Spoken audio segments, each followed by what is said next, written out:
we need to discuss your inappropriate comment about the regional director during yesterday's conference call, said Iris, our human resources manager. Her voice had that practiced neutrality that actually conveyed deep disapproval. I stared at her, genuinely confused. What comment? I barely spoke during that call. She slid a printed transcript across the table. Someone had highlighted words in neon yellow. Crude, sexually explicit language about Director Preston's physical appearance that made my skin crawl just reading it. This wasn't me, I said, my voice rising despite my attempt to stay calm. I would never say something like this. 3 people independently reported hearing you say these exact words during the 3-minute technical difficulty when the video dropped but audio continued, Iris replied, tapping a perfectly manicured nail against the paper. That's fairly conclusive, Piper. My heart hammered against my ribs. Check the recording again. The recording had that audio segment corrupted, unfortunately, Iris interrupted. But we have 3 senior staff members with identical accounts. I recognized what was happening with crystal clarity. 3 senior staff members, all loyal to my supervisor. The same supervisor who'd been systematically undermining me since I'd challenged her on the regulatory compliance issues with our Asia expansion. The door swung open without a knock. Evan Reiner, CEO and founder, stepped in. His unexpected presence sent Iris jolting upright in her chair, smoothing her already immaculate blazer. Sir, we're in the middle of a disciplinary. Actually, he said, his voice quiet but filling the room completely. We need to talk about something else entirely. Iris's face drained of color so rapidly I thought she might faint. Her hand trembled as she withdrew the transcript from my side of the table. Miss Chaudhry has been working directly with my office for the past month, he continued, taking the chair beside me, rather than behind the desk where executives typically sat. On my explicit instructions, I kept my expression neutral, though inside my mind raced. I had done no such thing. I'm not sure I understand, Iris said, her voice barely audible. You will, he replied, then turned to me. Piper, would you mind waiting outside for a moment? As I stood to leave, he added, and please call Lane in legal. Tell him it's time for what we discussed. I stepped into the hallway, the door clicking shut behind me. Through the frosted glass, I could see their silhouettes. Evan leaning forward, Iris shrinking back in her chair. Whatever was happening, it certainly wasn't what I'd expected when I'd received the ominous HR summons this morning. My hands shook as I pulled out my phone. I had no idea who Lane was, or what call I was supposed to make. But something extraordinary was unfolding. And somehow, impossibly, the CEO was intervening on my behalf. Wait, were you as surprised as I was by that unexpected entrance? If you're enjoying this story of workplace revenge, take a second to hit like and subscribe. The truth behind what happens next will completely change how you view office politics forever. My name is Piper Chaudhry, and until 3 months ago, I was a mid-level project manager who kept her head down and did her work. Not particularly ambitious, not particularly noteworthy. Just competent, reliable. The kind of employee who gets solid performance reviews but is never quite remarkable enough to fast-track for promotion. That changed when I was unexpectedly tapped to lead our company's expansion into Asian markets. The announcement shocked everyone, especially Thora, my immediate supervisor, who had been lobbying aggressively for her friend Willa to get the position instead. Piper's innovative approach to the European regulatory challenges impressed the board. Our division head had explained during the announcement. We believe she'll bring that same creative problem, solving to the complexities of the Asian markets. I still remember Thora's expression, a tight smile that suggested she was experiencing a minor dental procedure rather than congratulating her subordinate. Innovative wasn't the word she used later when she cornered me in the break room. Listen carefully, she said, stirring her tea with unnecessary vigor. You've been with us, what, 6 years? I've invested 15 years in this company. This project is too important for experiments with unproven talent. I understand your concerns, I said, trying to sound confident despite the knot forming in my stomach. But I've already started research on the regulatory landscape. And I think, research, she echoed with a dismissive laugh. Darling, business in Asia isn't about researching regulations. It's about relationships. Relationships that Willa and I have cultivated for years while you were managing supply chains in Detroit. That conversation set the tone for what followed. Every meeting became a minefield, every email a potential trap. Thora's tight circle of allies, including Willa, Devon, and Kenzie, closed ranks, excluding me from crucial conversations and withholding information I needed to do my job. Despite this, I threw myself into learning everything about the markets we were targeting. I spent nights researching regulatory requirements, consumer preferences, and competitive landscapes. And what I discovered alarmed me deeply. Our product line, a revolutionary type of flame-retardant building material, would fail crucial safety regulations in 3 major Asian countries. The modifications required would delay our launch by 8 months minimum and require significant redesign. When I brought these findings to Thora with carefully prepared documentation, she dismissed them immediately. "Those regulations are flexible," she said, barely glancing at my research. "Continue as planned." Something in her casual dismissal triggered warning bells. This wasn't about office politics anymore. It was about potentially dangerous products entering markets where they wouldn't meet safety standards. I tried a different approach, scheduling a private meeting with Devon, Thora's second-in-command, hoping he might see reason. "Look," he said, lowering his voice in the conference room. "Everyone knows those requirements are just starting points for negotiation. We have local partners who handle these things. But the lab tests clearly show our materials would fail inspection." I insisted. Devon's expression hardened. "Piper, some friendly advice? Know when to follow directions. Thora has connections you couldn't imagine. Don't make yourself a problem she needs to solve." That night, I found a note tucked under my windshield wiper in the parking garage. Plain white paper, plain black type. "Some careers end before they begin. Know when to keep quiet." I sat in my car for nearly an hour, the paper trembling in my hands, wondering what I'd stumbled into and who I could possibly trust. The threatening note was my breaking point. That night, I called my younger sister Zoe, the only person I trusted completely with this situation. "You need to document everything," she said immediately. "Record conversations if it's legal in your state. Save emails. Take photos of anything suspicious." "And then what?" I asked, pacing my small apartment kitchen. "Go to HR? They're all buddies with Thora." "Maybe not HR," Zoe said thoughtfully. "Maybe aim higher." Following her advice, I began keeping meticulous notes. I recorded meetings when possible. I saved emails showing how information was being deliberately withheld. I compiled the regulatory research that was being ignored. And I watched. I observed how Thora operated, the way she cultivated relationships with certain executives while subtly undermining others, the way information flowed in her circle, always controlled, always serving her narrative. 2 weeks after finding the note, came the conference call that would change everything. Our regional director, Preston, had flown in from Singapore specifically to discuss timeline concerns with the expansion. 20 of us gathered in the main conference room, with another dozen joining virtually. Thora controlled the presentation with her usual polished confidence, clicking through slides that painted a picture of perfect progress. "And now," she said, "Piper will update us on the regulatory approval process." My stomach tightened as she smiled at me, gesturing toward the screen. This was the first I'd heard about presenting anything. She had deliberately blindsided me. I stood keenly aware of every eye in the room.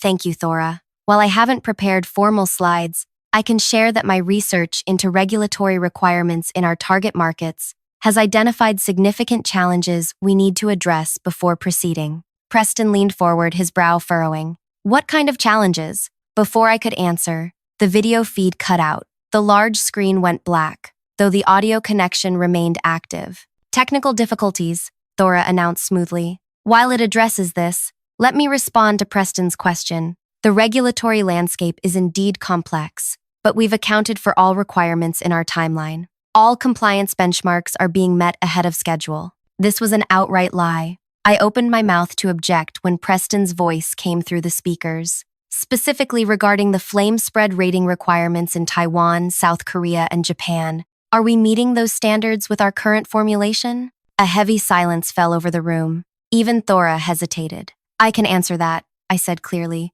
"Our current product formulation does not meet those standards. The test results I've received indicate we would need significant modifications to—" "I'm sorry," Thora interrupted, her voice sharp despite her smile. "Piper is mistaken. The results she's referring to were preliminary and have since been superseded by more comprehensive testing. Everything is proceeding as planned." The video feed suddenly returned. Preston's face appeared on screen, looking unconvinced. "I'd like to see both sets of test results," he said. "Of course," Thora replied smoothly. "We'll send everything over today." When the call ended, Thora cornered me by the water cooler, her voice low but intense. What exactly do you think you're doing? My job, I replied, matching her quiet tone. Those test results haven't been superseded, and you know it. Something flickered in her eyes. Not anger, but calculation. Piper, you're new to this level of business. Sometimes optimistic projections are necessary to maintain momentum. The details get sorted along the way. These aren't details. They're safety regulations that exist for a reason. She placed a hand on my arm, her grip surprisingly strong. You need to decide whether you want to be part of this team's success. Not everyone is cut out for leadership. That night, my partner Andi found me surrounded by printouts at our dining table, frantically searching for anything I might have missed. You look terrible, she said, setting down her bag. When did you last eat? I shrugged, pushing hair from my face. I think they're going to fire me. Andi pulled up a chair. Then let them. Find somewhere that values your integrity. It's not that simple, I said, showing her the email I'd just received, a calendar invitation for a meeting with HR the following week. Subject line, performance concerns. Actually, it is that simple, Andi insisted. Resign before they can fire you. Your mental health is worth more than this job. Twice over the next few days, I drafted resignation letters. Twice I deleted them. Something kept me from walking away, a stubborn belief that truth should matter, that companies shouldn't risk public safety for profit margins. Instead of resigning, I did something riskier.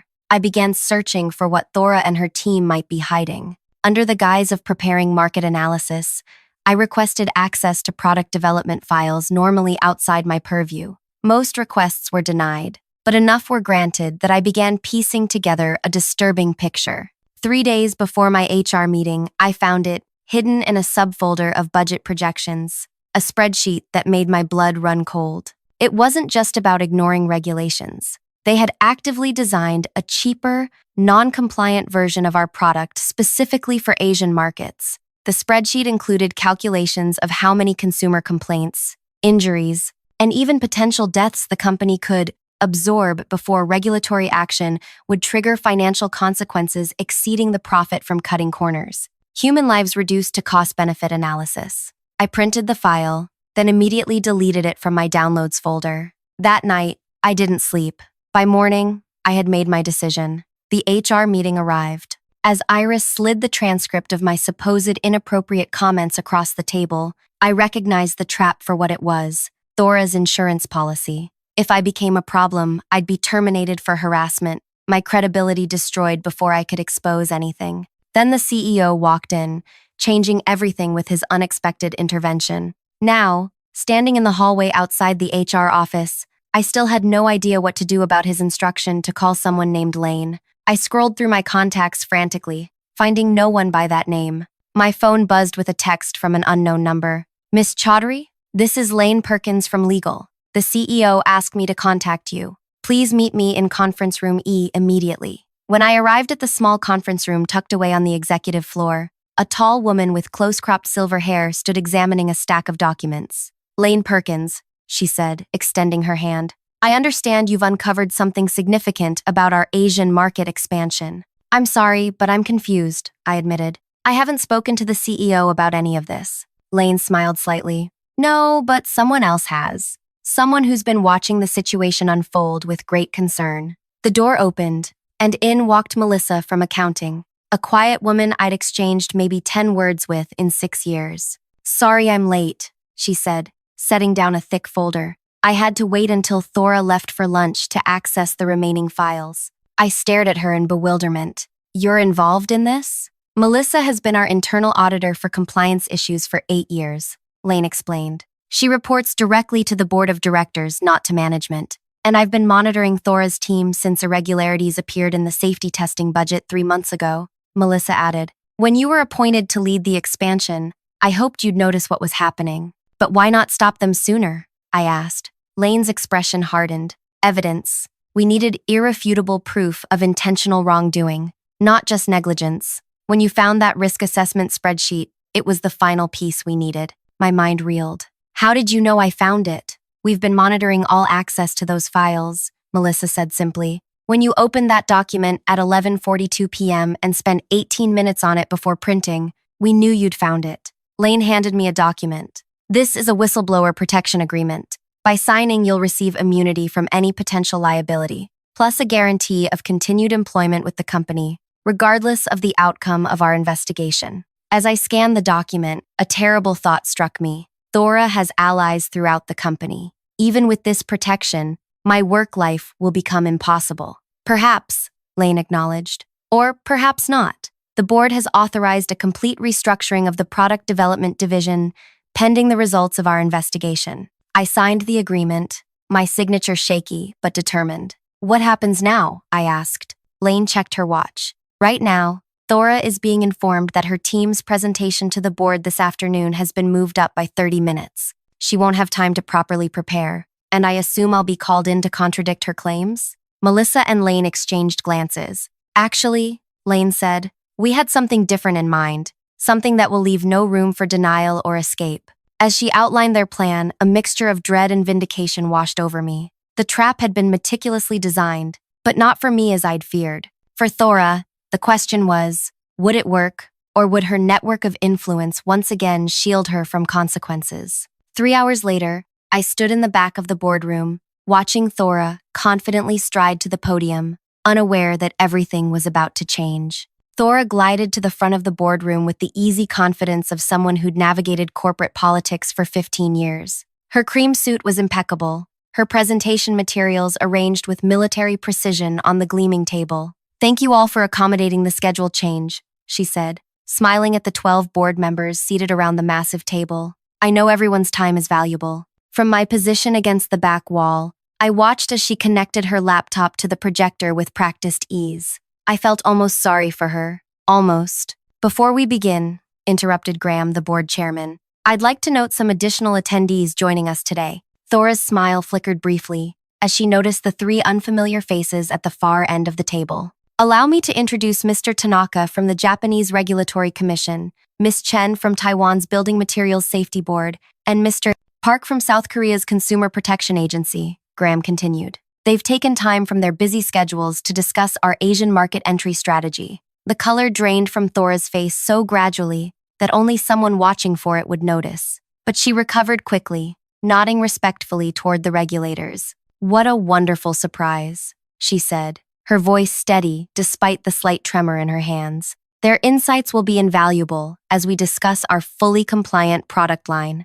Mr. Tanaka smiled politely. We look forward to hearing about your safety protocols. Thora launched into her presentation, clicking through slides that showcased optimistic projections and glossy marketing concepts. I had to admire her composure.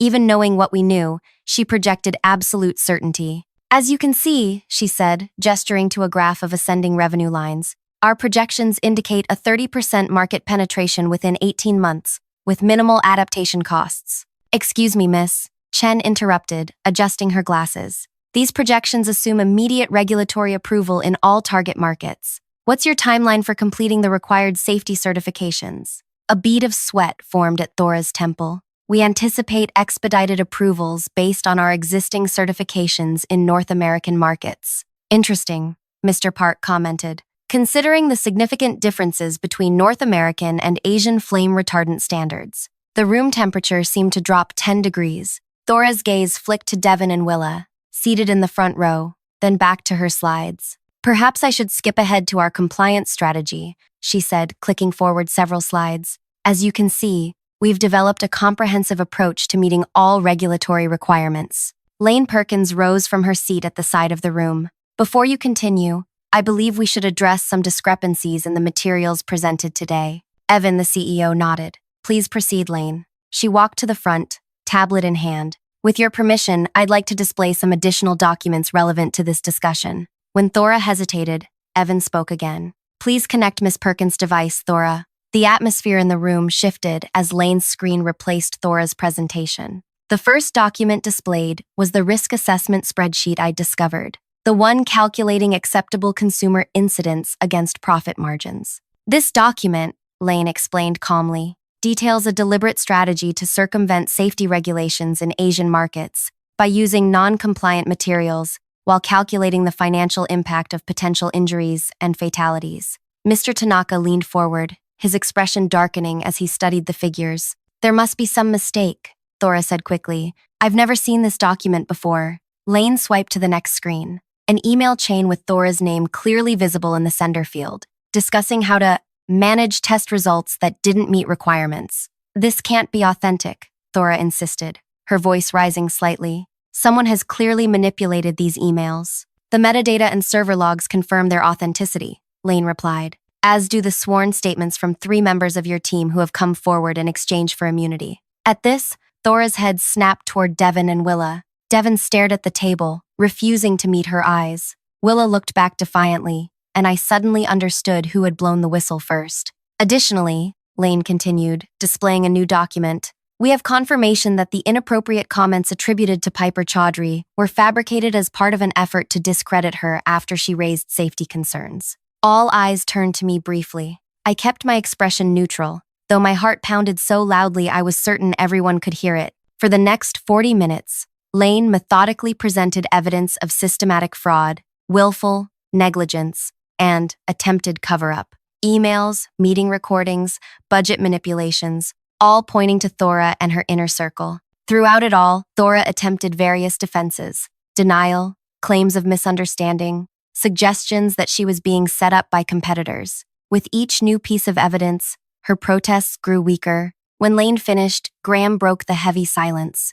Mr. Tanaka, Miss Chen, Mr. Park, on behalf of the board, I extend our deepest apologies for what you've witnessed today. I assure you this behavior represents neither our values nor our standard practices. Ms. Chen spoke carefully. Had these products entered our markets as planned, the consequences could have been tragic. Buildings filled with families, schools with children, all with materials designed to appear safe while actually increasing fire danger. We will require complete transparency moving forward, Mr. Park added, and significant assurances before any products are approved. Graham nodded. You'll have it. We'll be implementing a complete restructuring of our product development and compliance departments effective immediately. Thora made one last attempt. This is clearly a misunderstanding that we can clarify with additional context. If I could just explain our actual intentions. That won't be necessary, Evan interrupted. Security will escort you, Devon, and Kenzie to collect your personal belongings. Your employment is terminated effective immediately.